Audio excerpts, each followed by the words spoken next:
bass.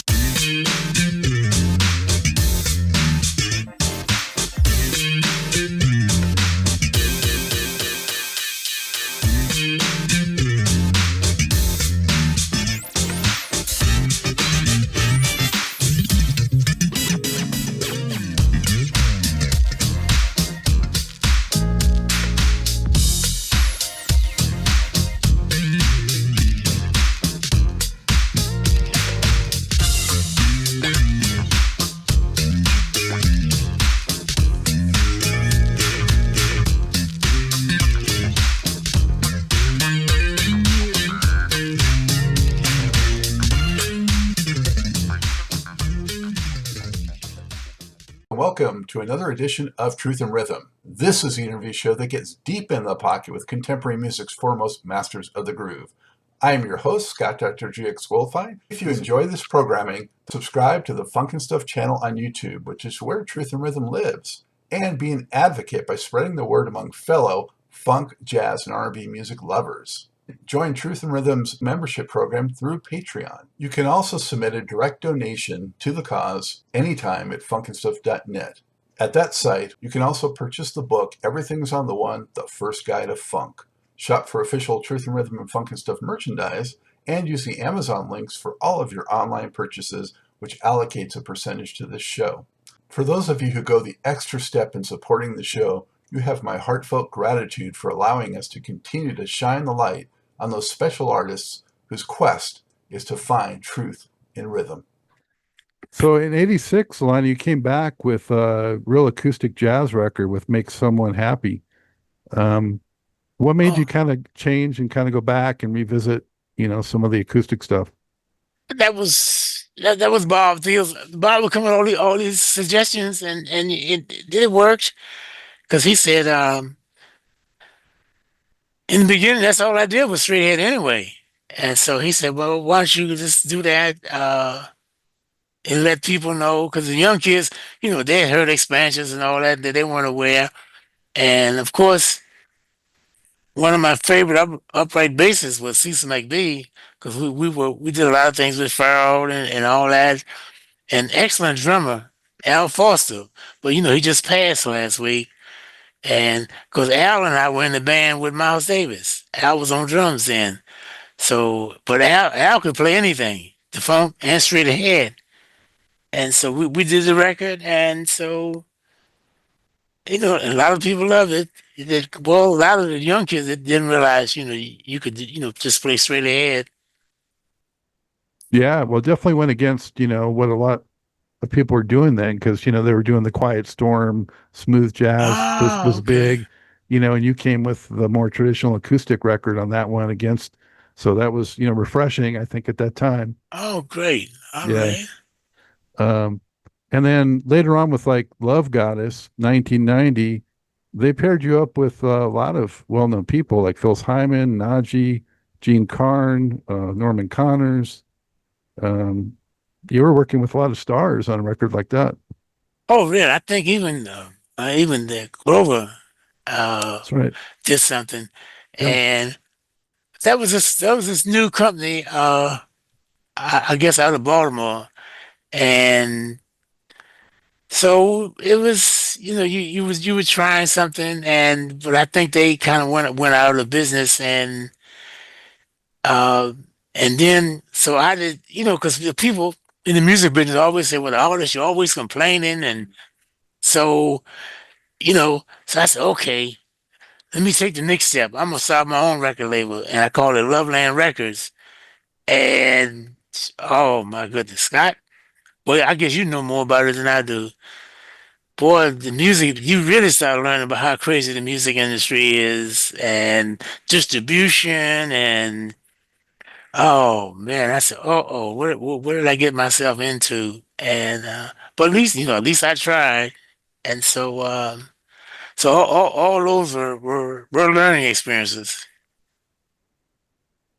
Transformation 98 was a really strong return to form. I mean, I really like that record. It's got a lot of great funk jazz on it.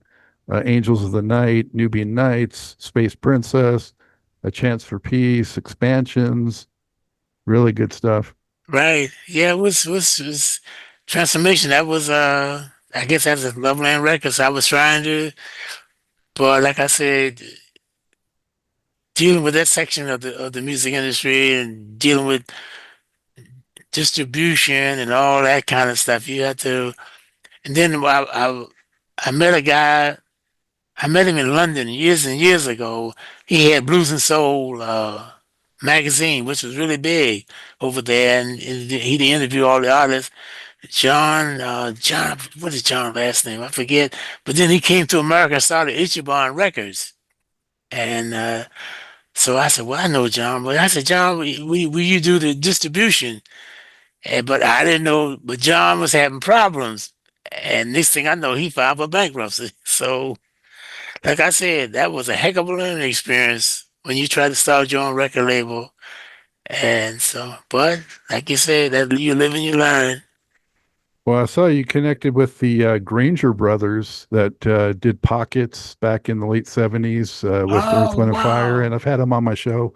So, Oh, no kidding. yeah, good guys. Yeah, oh man, Pockets. I really like that group, and because I think they both with acoustic alchemy now, Hmm. and oh yeah, because what's Greg? Oh man, Greg was in my band for a long time. Actually, when I took Greg to London, that's when Acoustic Alchemy heard him, and I said, oh, I shouldn't have took you to London, but then so they started talking to him. And that's how they got with Acoustic Alchemy. But so it was good. We did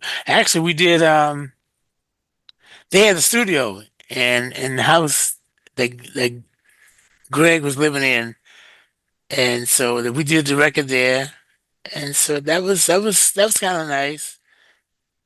And actually, I think the guitar player was also in the group Pockets. I forget his name, but it worked. Hmm. And I think Donald came in, maybe sang a couple of songs.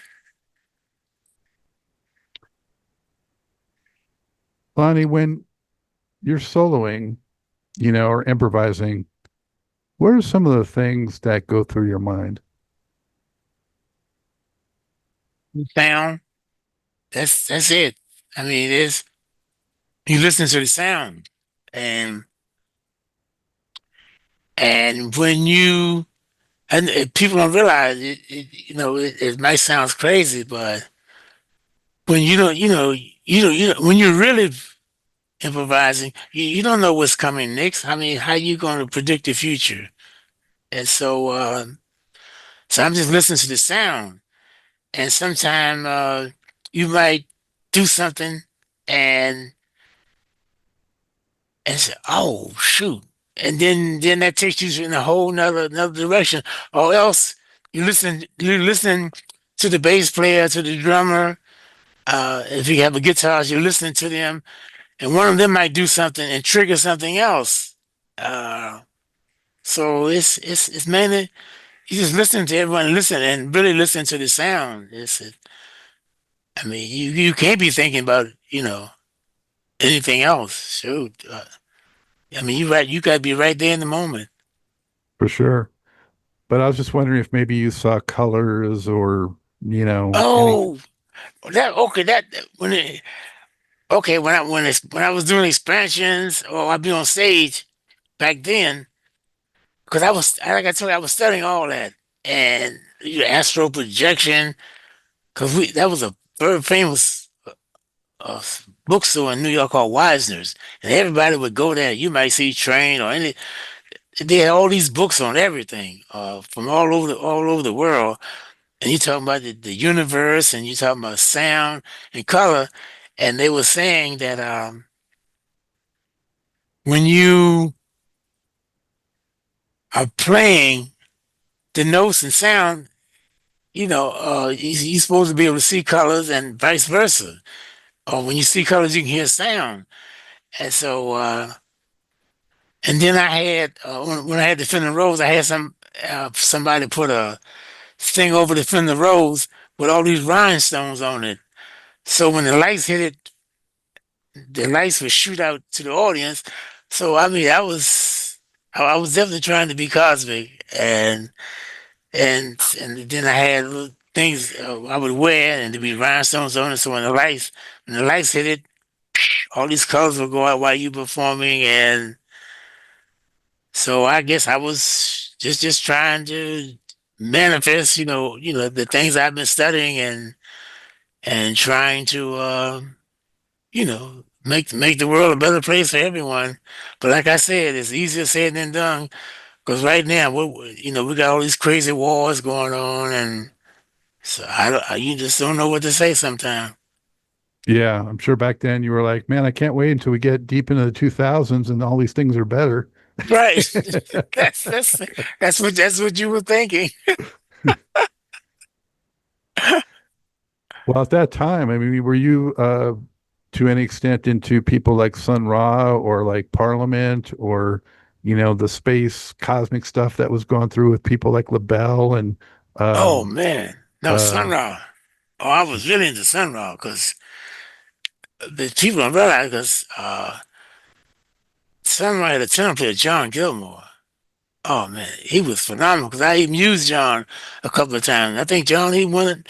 Did he work? I think he worked with Art Blakely for a minute, but it was amazing that all the guys that worked with Sun Ra, they really just wanted to stay with Sun Ra. And I had a chance to, meet Sun Ra. We talked, and Space is the place, and but Sun Ra was definitely serious about his space concept, and space is the place, and but he came from a traditional background though, and so he just I think now the saxophonist play he's still alto, going. He's 100 years old. 100 Yeah. years old, and I saw they interviewed him. He had a very young energy. I said, "Wow, how does he do that?" And so Sun Ra was for real. So maybe Sun Ra was just really, really ahead of a lot of things. Marshall Allen. That's it, Marshall Yeah. Allen. Yeah, yeah. Yeah. Did you ever play on a bill with Sun Ra? Oh no, no, but Pharoah used to be with Sun Ra, and a lot of people say that's how because Pharaoh's real name was Pharrell with a F, and I think they said Sun Ra changed it to Pharaoh, which was excellent. So now, but we never actually Sun Ra was never on any regular shows, with people, but whenever we perform, a lot of people we all just showed up and listened because it was definitely improvisational. On your improvisation, how do you avoid repetition? Uh, I guess getting into the sound of of that moment, and but sometimes it's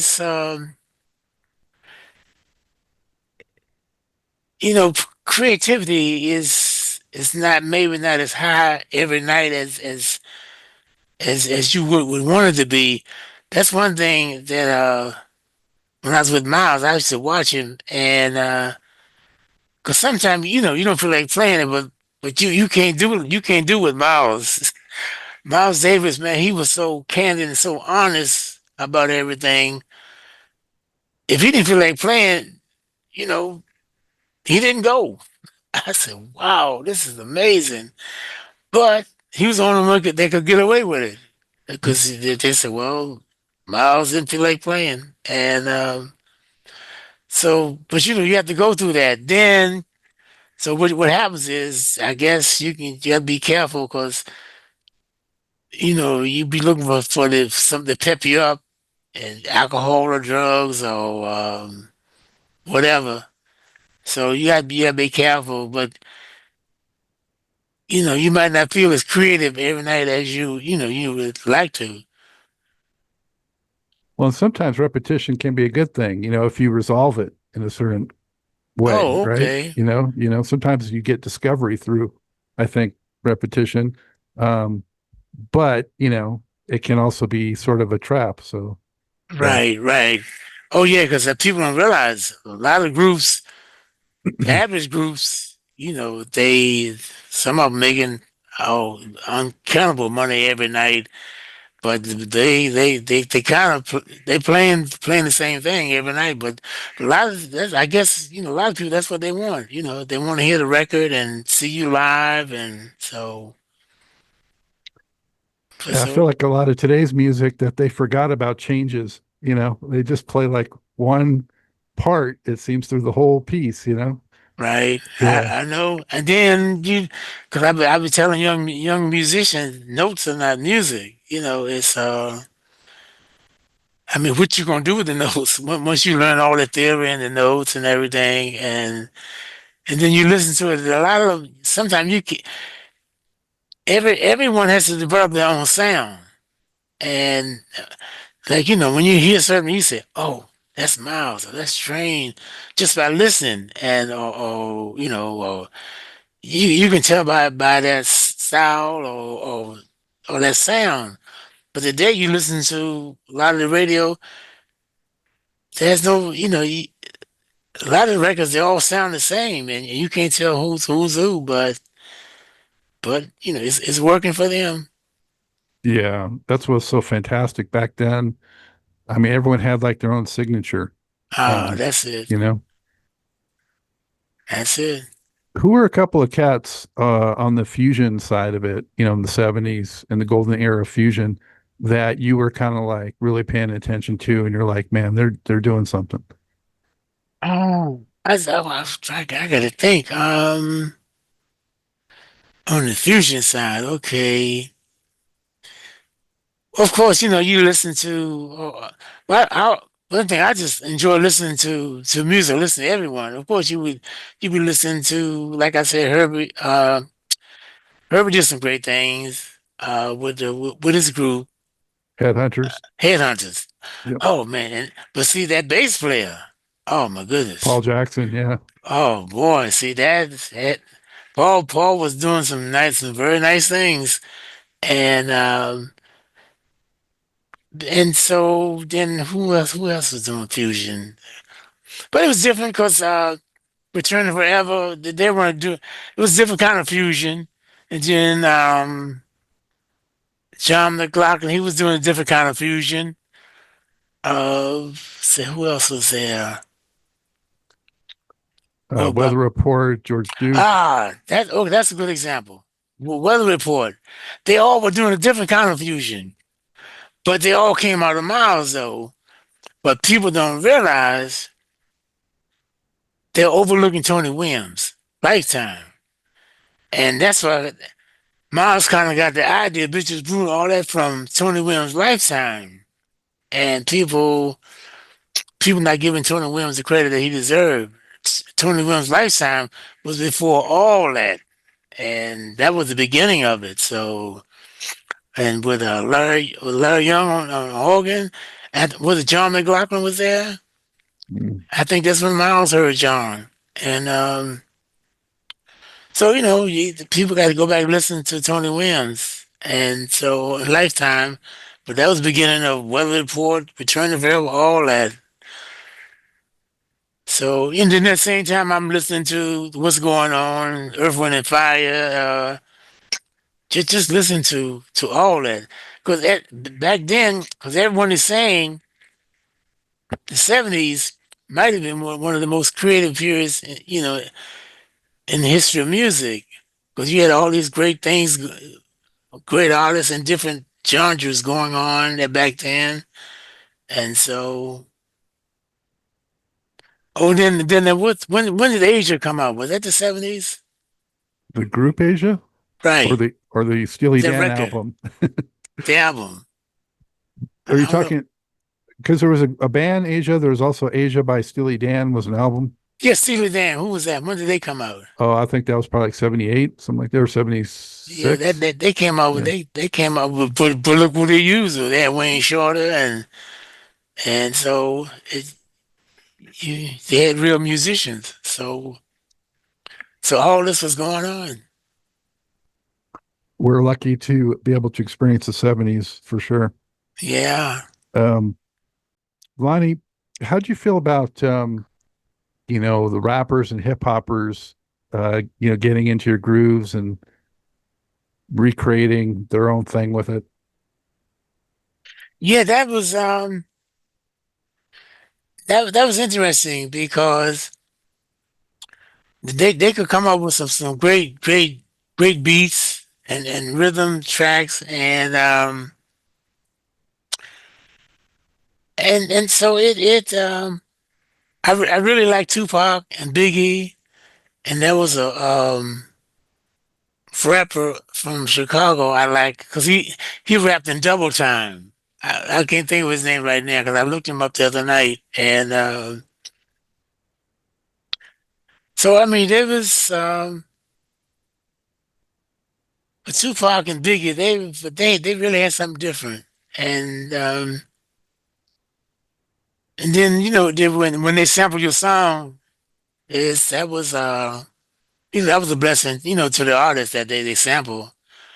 Although in the beginning it was really strange because I mean they were sampling and just getting away without paying anyone, but then they all that was resolved. So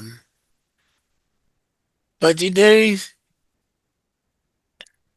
but some say, rapping goes all the way back in history, but this is but now now it's new, and I'm trying to think if I heard anyone lately. Actually, I haven't heard much lately though. Yeah. Well, I just, figured that maybe you just heard it, your music with somebody else, and we're like, what the heck is going on? And then, kind of found out what it was. Oh yeah, what's this? No, well, I guess it's just by back. I guess almost you could hear they were playing a lot of Tupac and Biggie, so you would just hear it, and because I know Tupac did one song, "How Do You Want It?"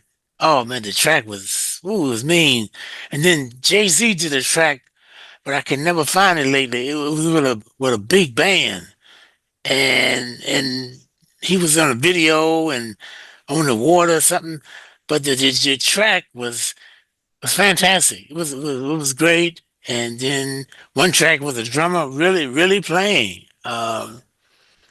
So it was. But lately, you just haven't heard too much.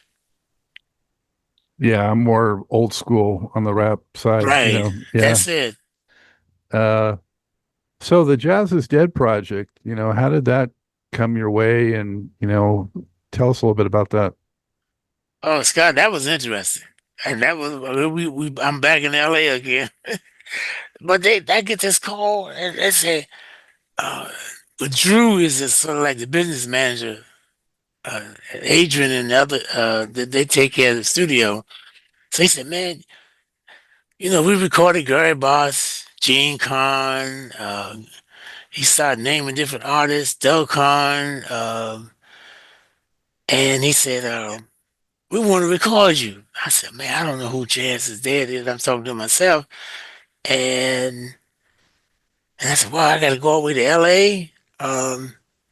So they just kept calling, and I kept saying no. So then they said, okay, we'll pay you. Then we'll do a concert. You get paid for the record day, the concert.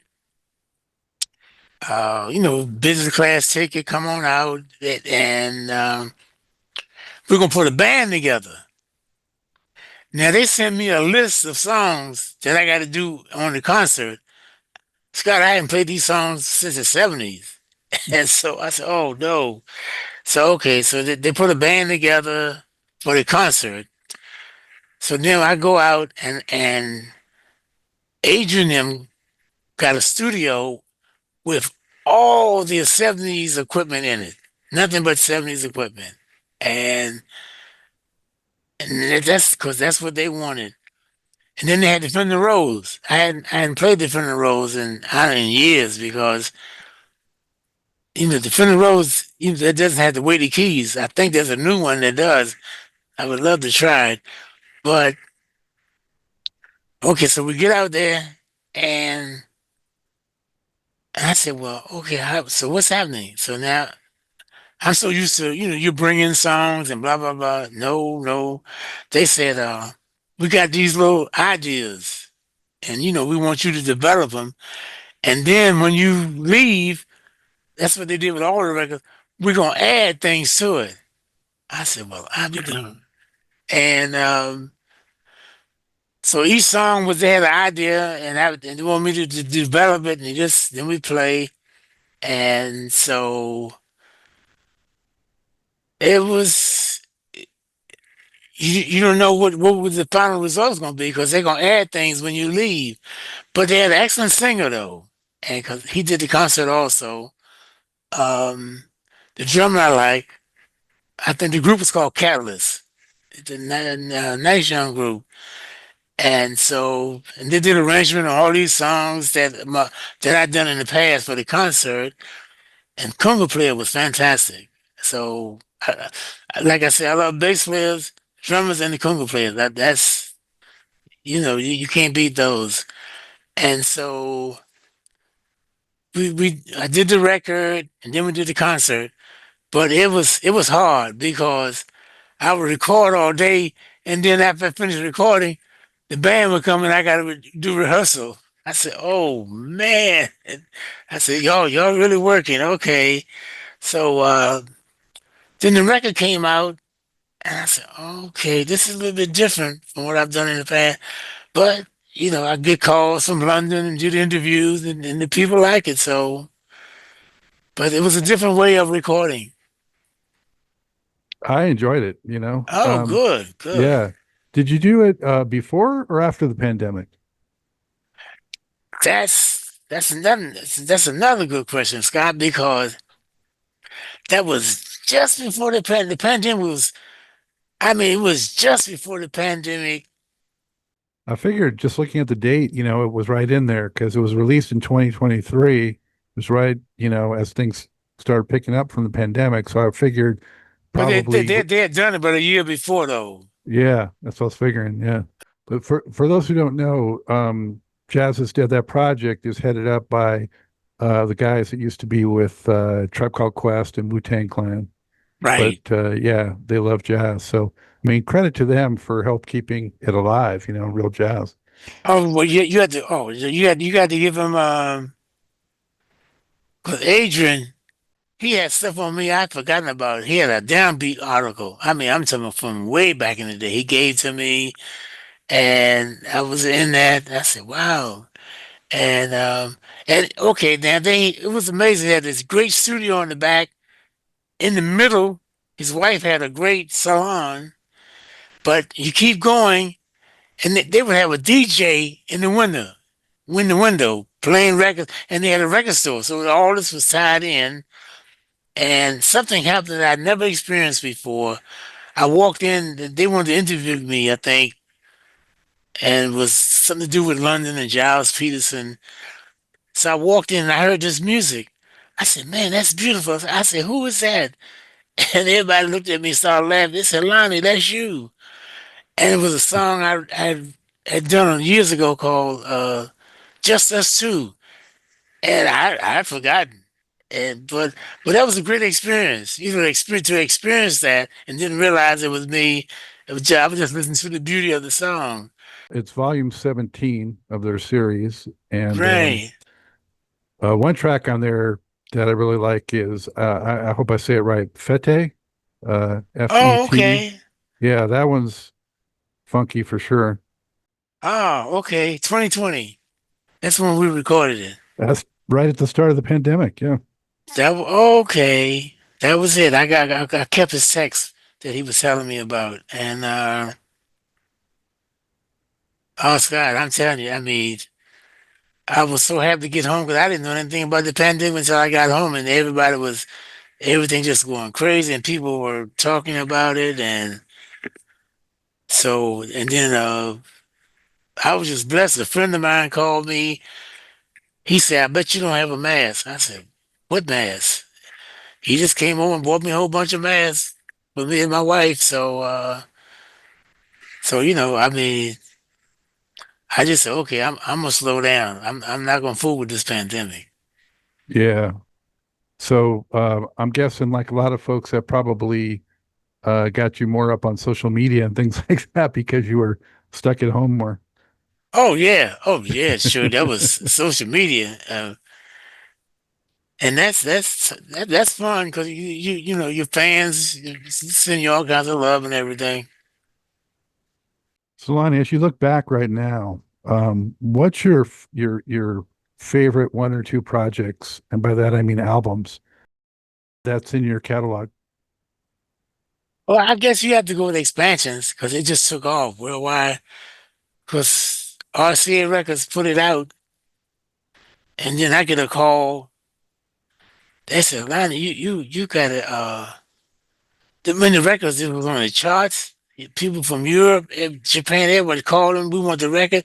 They said, man, we got to go back and print thousands of more records, um, and so I, like you say, being a leader was just nothing I planned. So they said, man, you got to get a manager. You got to get what else? You on the charts, and I'm trying to. I didn't know too much about Billboard, and because I mean, we were just playing music.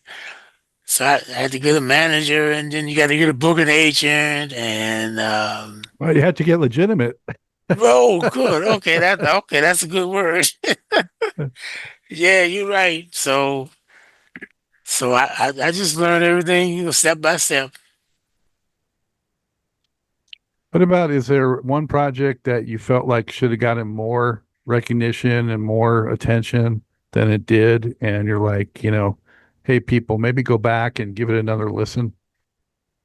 Um, but I know. Okay, we were remember the disco era. So Marcus brought this song in called "Space Princess," and Bert Jigger was a arranger, put all kinds of stuff on it, and so and it should have been a hit, but who knows? It'd been a hit. Maybe I wouldn't be here talking to you. Space Princess was interesting because I mean it was really jazz, but the bottom was disco, and everybody was really playing, and Bert did a great arrangement. But one song that really surprised me was I was in the studio one day with Bob, and I was just sitting at the piano. I said, Bob, I just want to play something pretty, because the music business, they want you to have a hit record, which is you learn it's a business, so you got to have a hit record. Well, that makes everybody happy. And but so I said, I just wanted to play this song. I called it "A Garden of Peace," and I played it on the acoustic piano. Then I overdubbed the electric piano, no drums, no bass.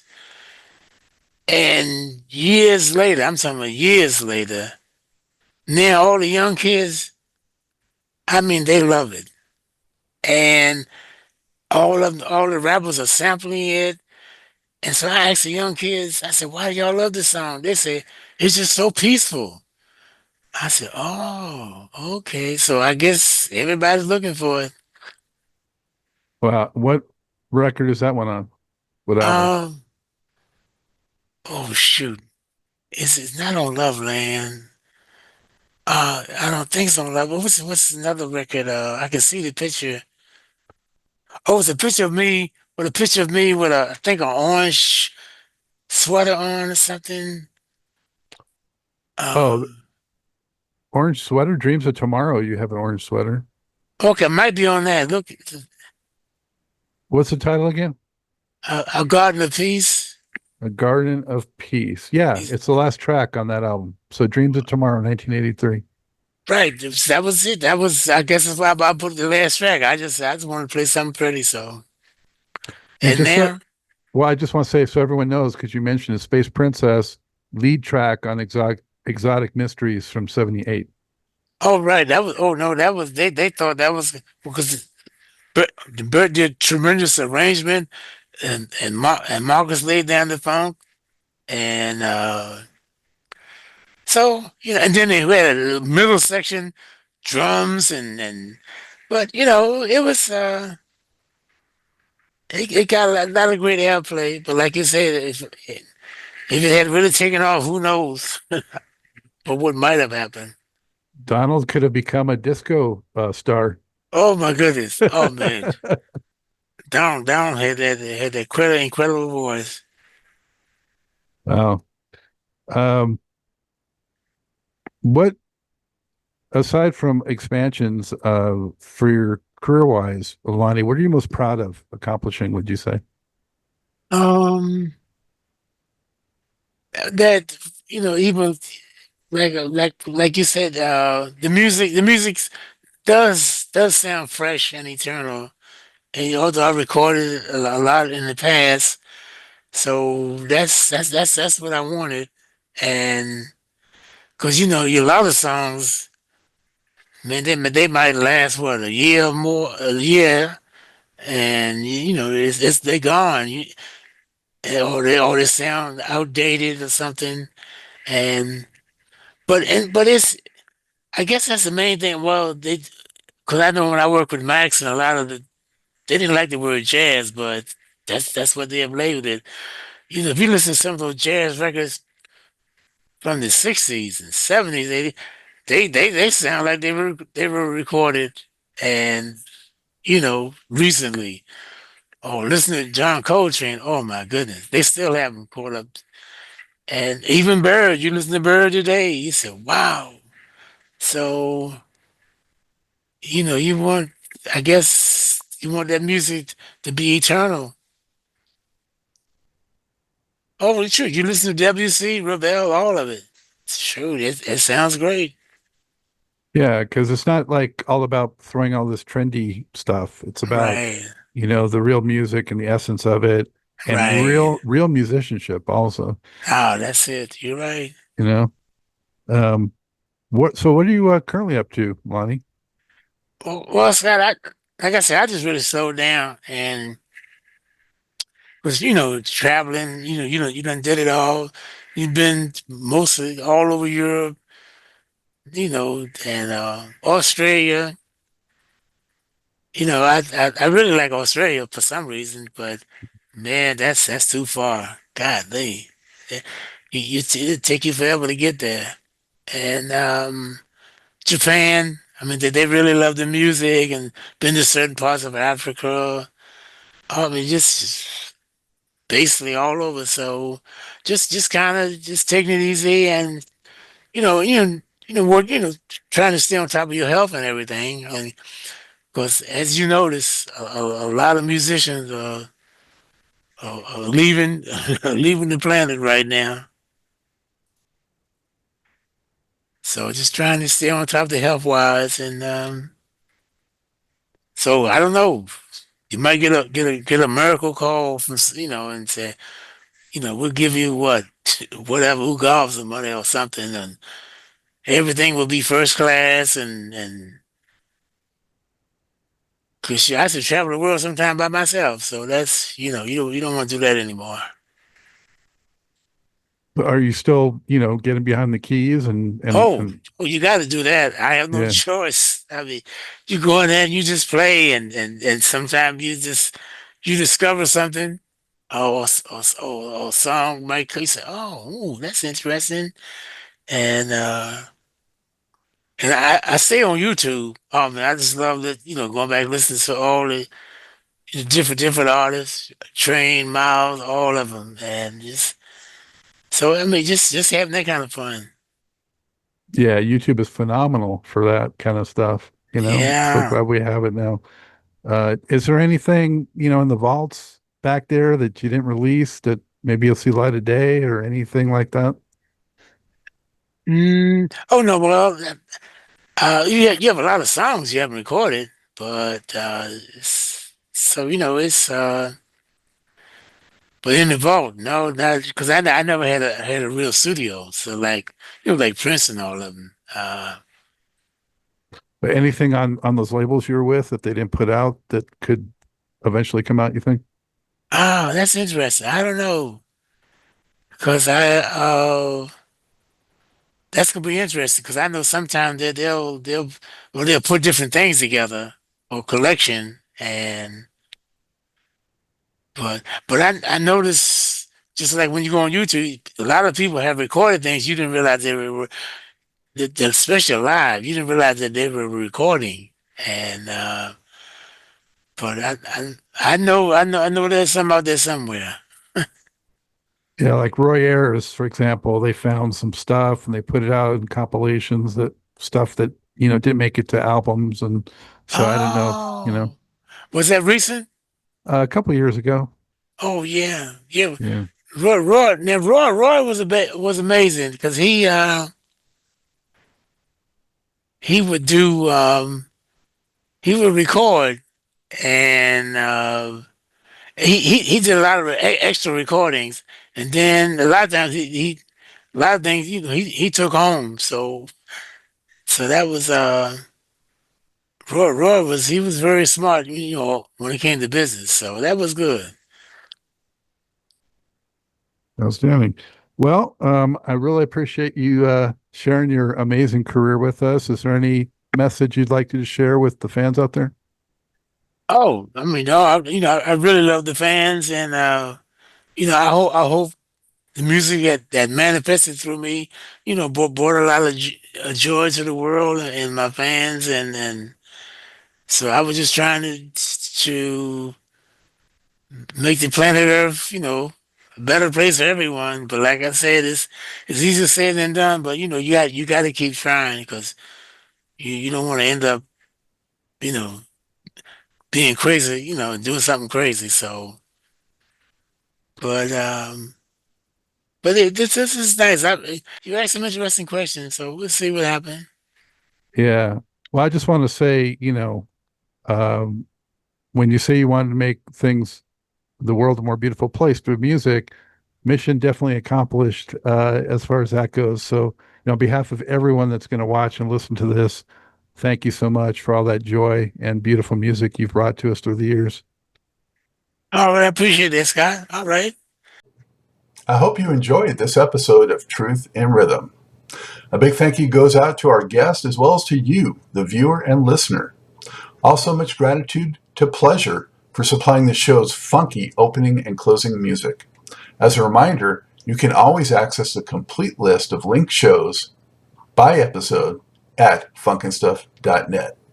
I urge you to support this program and receive the extra benefits along with that by subscribing to the Funk and Stuff channel on YouTube and sharing it with funk, R&B, and jazz lovers, joining Truth and Rhythm's membership program at Patreon, submitting a donation at funkandstuff.net, buying Everything is on the One, the First Guide to Funk book at Amazon, shopping at the Funky Things store for cool merchandise at funkandstuff.net, and linking through funkandstuff.net for all of your Amazon purchases. In addition, if you're an artist or anyone seeking proven, results-oriented professional marketing, PR, writing, or editing consultation or production, check out the media services section at funkandstuff.net. Also, I encourage you to drop me a line at scottg@funkandstuff.net. I love the feedback, suggestions, guest requests, appearance and sponsorship inquiries, and just talking about my favorite subject, groove-based music. For now, and as always, this is Scott Dr. GX Goldfine saying, keep on vibing to the rhythm of the one.